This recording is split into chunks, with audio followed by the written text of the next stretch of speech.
Okay, I'm working on my RV furnace today. So I got a Suburban furnace. This is the air intake and this is the exhaust part.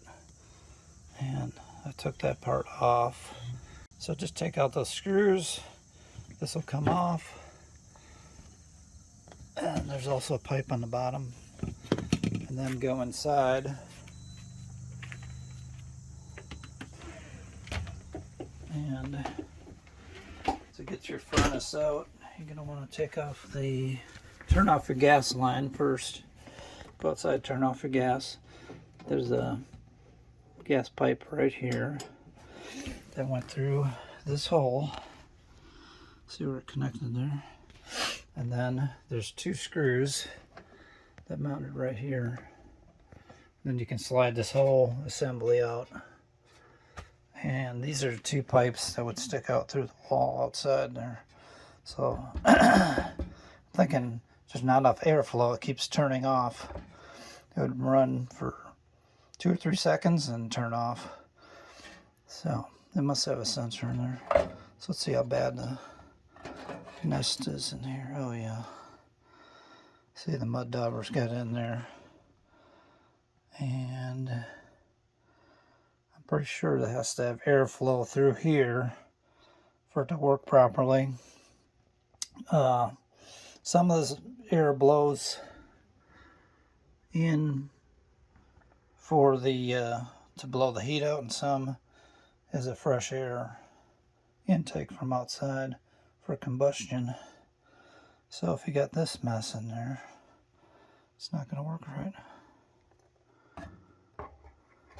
So I'm going to clean all that out, and we're going to hopefully there's no more mud dauber nest down in this exhaust pipe. But look down in there.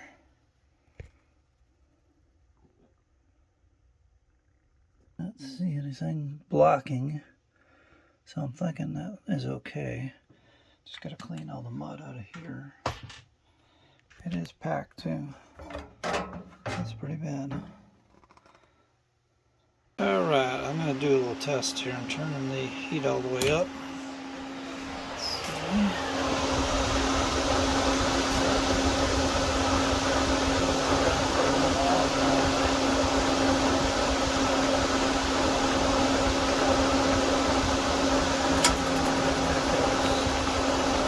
Let's see if it stays on, because before it was doing it run for 2 seconds and turn off. Enough airflow, that blockage in there. Looks like it's staying on now. Good. We got it all fixed. So it was just these two screws here holding it in. And see this gas pipe right here?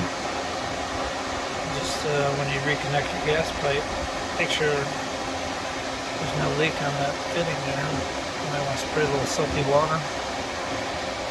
I did have to take out this bottom drawer here to feed that gas pipe back in there. It was hard to get my hand behind there. And they had enough wiring on here that you can pull the whole unit out without stretching the wiring. They wire it up that way. Yeah. But we definitely got heat now. It's working good. It was cold this morning, so I turned this on and it wasn't working. And I looked outside in them holes and they were filled with mud dauber nests. There's guys, if you're having a problem where the heat turns on and then shuts off, turns on, shuts off, it may be the airflow problem that I had here with paper wasp or mud dauber. So I'm going to put a little screen on the outside. I'll fix it that way. But everything's working now.